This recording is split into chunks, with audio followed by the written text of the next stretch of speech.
का एक और ट्वीट इस वक्त सामने आया। जब सीबीआई की टीम पहुंची थी उस वक्त भी उन्होंने ट्वीट किया था और अब किया है एक बार फिर से मनीष सिसोदिया ने ट्वीट। वो ट्वीट भी हम आपको दिखाएंगे। मुझे तुम्हारी साजिशें तोड़ ना सकेंगी, तो शायरी भरे अंदाज में मनीष सिसोदिया इस वक्त सीबीआई की इस रेड को लेकर के नजर आ रहे हैं। तो कार्रवाइयों के बाद कई सारे ट्वीट्स की एक सीरीज मानो चल पड़ी हो। आम आदमी पार्टी की ओर से दिल्ली के मुख्यमंत्री अरविंद केजरीवाल ने ट्वीट किया, भगवंत मान ट्वीट कर रहे थे। अब मनीष सिसोदिया खुद एक और ट्वीट करते हुए सामने आया। उन्होंने कहा मुझे तुम्हारी साजिशें तोड़ ना सकेंगी। हालांकि बीजेपी कह रही है कि अगर आप कट्टर ईमानदार हैं, जिसका दावा आप कर रहे हैं, तो इन सवालों से बचना कैसा। रमेश बिधूड़ी आपसे कुछ ही देर पहले जुड़े थे। देखिए यही वो ट्वीट है।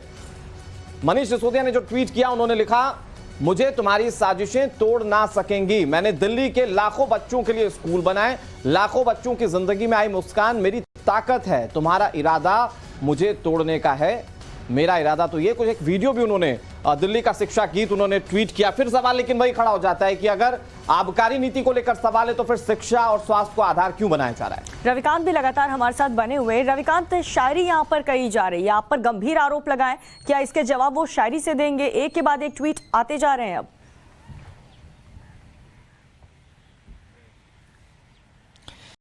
देखिए दीपिका, राजनीति में जब आप किसी की दुखती हुई रग को पकड़ते हैं तभी जाकर इतनी सारी शायरियाँ निकलती हैं, इतनी सारी बयानबाजी होती है। इसका मतलब बिल्कुल सही है कि हिट वहीं पर किया गया है जहां पर लगता था कि कुछ गड़बड़ियां हैं, कुछ दिक्कतें हैं। क्योंकि दिल्ली की पूरी सियासत को देखें तो दो चेहरे बहुत महत्वपूर्ण हैं दिल्ली की सियासत में। अरविंद केजरीवाल के बाद सबसे बड़ा कद जो है वो मनीष सिसोदिया का है और वो सीधे सवालों के घेरे में है।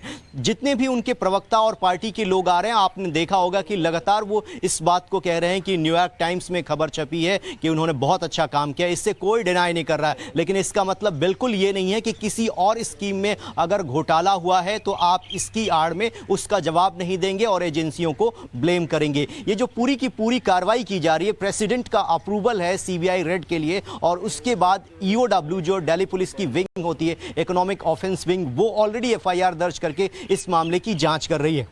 उसके बाद एलजी ने रेकमेंड किया, एलजी ने कई ऑफिसर्स के ऊपर कार्रवाई की, कई को सस्पेंड किया गया। लगभग 13 आईएएस ऑफिसर ऐसे हैं जो इस वक्त सीबीआई के रडार पर हैं, जो लगातार उनकी जांच की जा रही है कि आखिरकार मंत्री के इशारे पर यह काम हुआ या कुछ अधिकारी भी इसमें इन्वॉल्व हैं। तो ये सारी की जांच जो है वो धीरे धीरे आगे बढ़ेगी और सीबीआई अगर मनीष सिसोदिया के जवाब से संतुष्ट हो जाती है तो वो बड़ी कार्रवाई पर राजनीतिक कितने भी लाग लपेट क्यों ना लगा दिए जाए, जनता एक बहुत सिंपल सी और सीधी बात समझती है कि अगर आप पाक साफ हैं तो इन कार्रवाइयों से बच क्यों रहे हैं, या फिर इन कार्रवाइयों को लेकर सवाल क्यों खड़े कर रहे हैं। आप सवालों के जवाब दीजिए, सीबीआई को लगेगा आप साफ हैं तो आपको छोड़ दिया जाएगा। पुलकित, यही सवाल जनता के मन में, और दिल्ली की जनता भी यही सोच रही होगी कि ठीक है आपने शिक्षा को बहुत अच्छा किया, स्वास्थ्य को बहुत अच्छा किया, लेकिन जो सवाल उठ रहे हैं, जो सवाल लोगों के भी मन में उठ रहे हैं, उनके जवाब तो देने पड़ेंगे बतौर जनप्रतिनिधि या बतौर उप मुख्यमंत्री।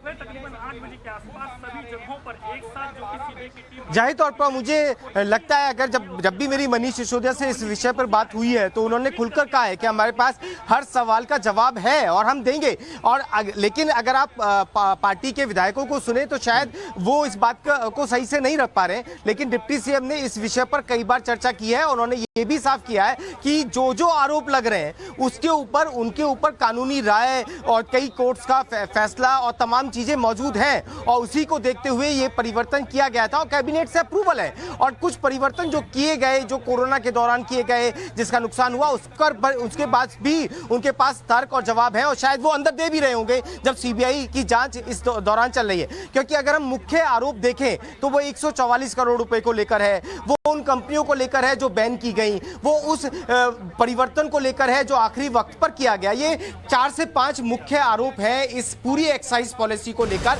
और ठीक है पुलकित, आप बने रहिए हमारे साथ इस पूरी खबर पर। लेकिन इस बीच मनीष सिसोदिया के घर पर 1 घंटे से ज्यादा इस वक्त रेड जारी है। सीबीआई के अधिकारी सिसोदिया के घर पर मौजूद हैं और अभी भी 1 घंटे का वक्त बीत चुका है, लेकिन अभी भी ये रेड लगातार वहां पर चल रही है। तो 1 घंटे से ज्यादा का वक्त हो चुका है। सवाल इस बात को लेकर है कि कब तक ये रेड चलेगी, और क्योंकि कहा जा रहा है कि दिल्ली के उप मुख्यमंत्री मनीष सिसोदिया अभी दिल्ली में नहीं है, तो वो यहां पर कब तक आएंगे और सवालों के जवाब कैसे देंगे। क्योंकि अगर मनीष सिसोदिया वहां पर नहीं है तो सिर्फ दस्तावेजों के माध्यम से ही सीबीआई अभी तमाम चीजों को खंगाल रही होगी।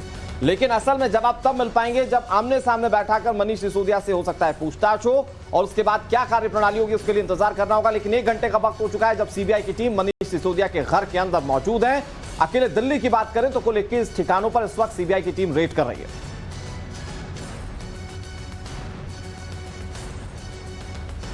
और ये कोई अपना 5-10 करोड़ का मामला नहीं है, this is about 500,000 crore rupees.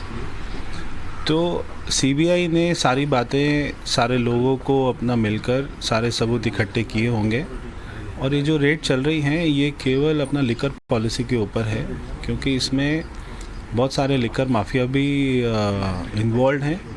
किस होटल में मीटिंग होती थी, कितना कैश का कब कब कौन सी डेट को ट्रांजैक्शन हुआ, ये सारी बातें सीबीआई के सामने हैं। तो अभी सब सारी बातें सामने आ जाएंगी, मीडिया के सामने आ जाएंगी।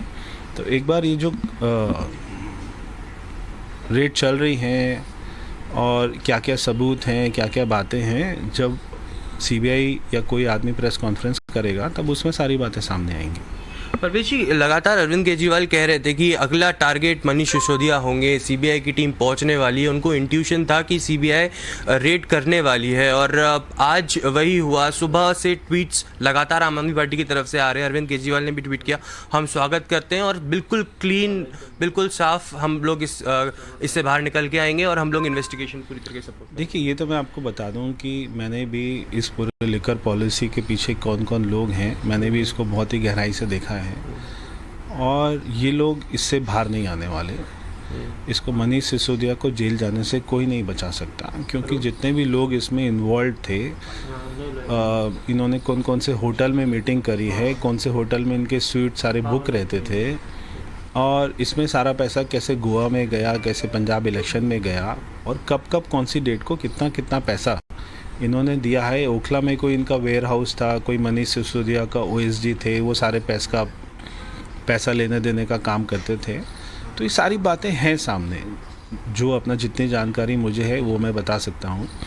तो बहुत बहुत बड़ा घोटाला है, एक सरकार ने दिल्ली का राजस्व को घटाया है, और बहुत बड़ा घोटाला है, 500 करोड़ से ज़्यादा का घोटाला है जो कैश का ट्रांजैक्शन हुआ है। Sir, BJP has tried and again exposed the liquor policy. आप लोगों ने कितने प्रदर्शन भी किए मनीष सिसोदिया के घर के बाहर भी, ना केवल दिल्ली बल्कि पंजाब में भी कई जगह पर रेड्स की खबरें आ रही हैं, और ये भी बताया जा रहा है कि जो फॉर्मर एक्साइज कमिश्नर है वो भी इस पूरे मामले में इन्वॉल्व है। कितना बड़ा ये आपको